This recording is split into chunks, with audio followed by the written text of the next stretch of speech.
Good afternoon, class. What I will be presenting today is my paper that I chose to do it on diversity in organizations. Really, my focus was the lack of diversity, ethnic diversity in organizational leadership, how it hinders or blocks pathways for ethnic minorities to get to leaderships in those organizations. I will be discussing statistics, benefits, causes, and possible solutions to this thing. Really, the workforce in the United States, according to the United States Census Bureau, points out that the workplace is becoming more and more diverse everywhere, but in upper leadership. Less than 15% of Fortune 500 companies' board members are non-white.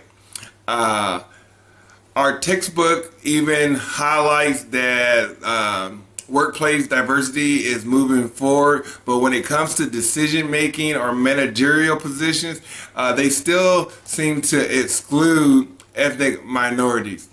Archpoint, a global consultant firm, provides evidence that diversity helps companies' bottom line.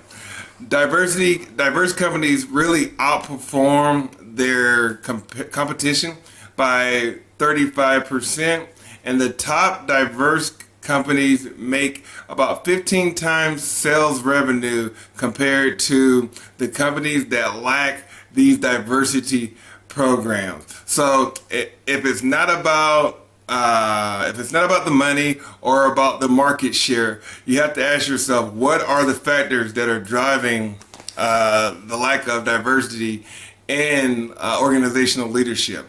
One potential cause for the lack of diversity is that leaders in those positions may have a like me bias when hiring or promoting individuals. The like me bias are individuals who share numerous attributes that the leader may have. Tendency to consciously or unconsciously be attracted to associate with individuals who have similar things they view. Gender plays a role in that. Maybe social economical standings.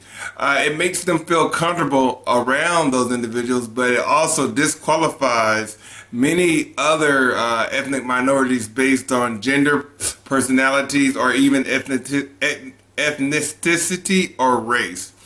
According to Butler, Love, and Billing Harris, white leaders favor applicants who share racial ethnic features, and minority applicants must have higher credentials or even further experience.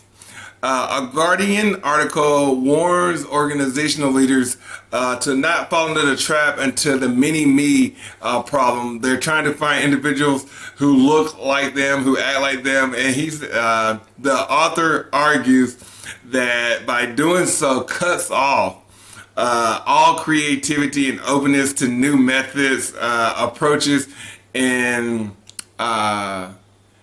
places more value on the conventional way of doing things. Judith Lineberger discusses some more artificial barriers that are placed in positions for ethnic minorities they're excluded from. One of the ones that I really want to key in on here is mentorship. Mentorship is one of the benefits that may be available for numerous majority cultures within those organizations, but really they kind of exclude ethnic minorities.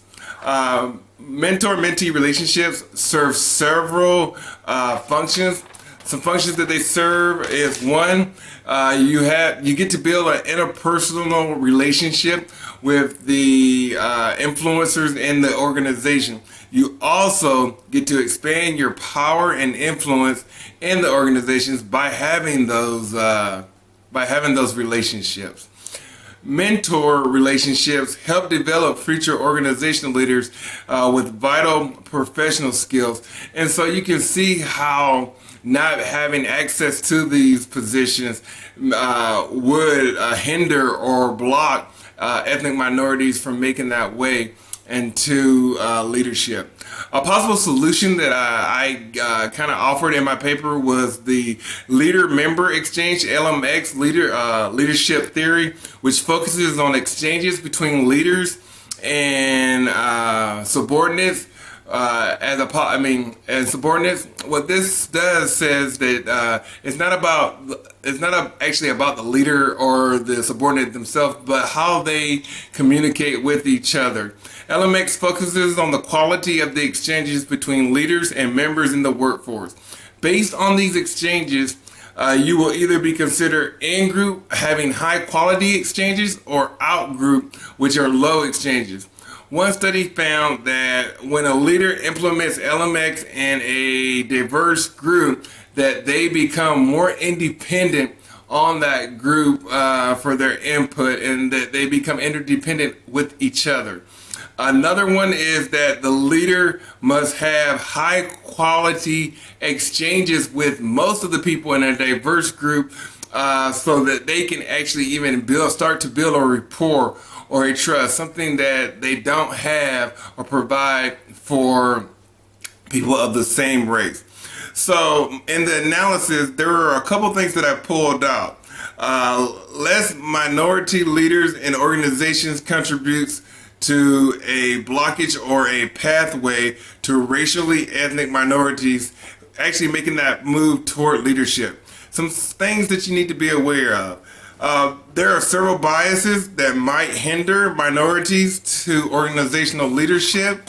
Having more racially or ethnic diverse leaders will amplify a pathway for a diverse workforce. We'll be able to see people in those workforces, or people like ourselves in those workforces, saying, hey, I can do that also.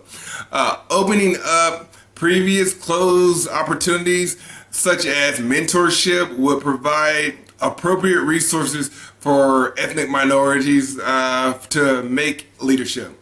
Things that you can look at for further study is what is the perception of the majority culture under the leadership of an ethnic minority? What would that be like? I think that would be a good study to look at. Thank you, and I hope you enjoyed my presentation.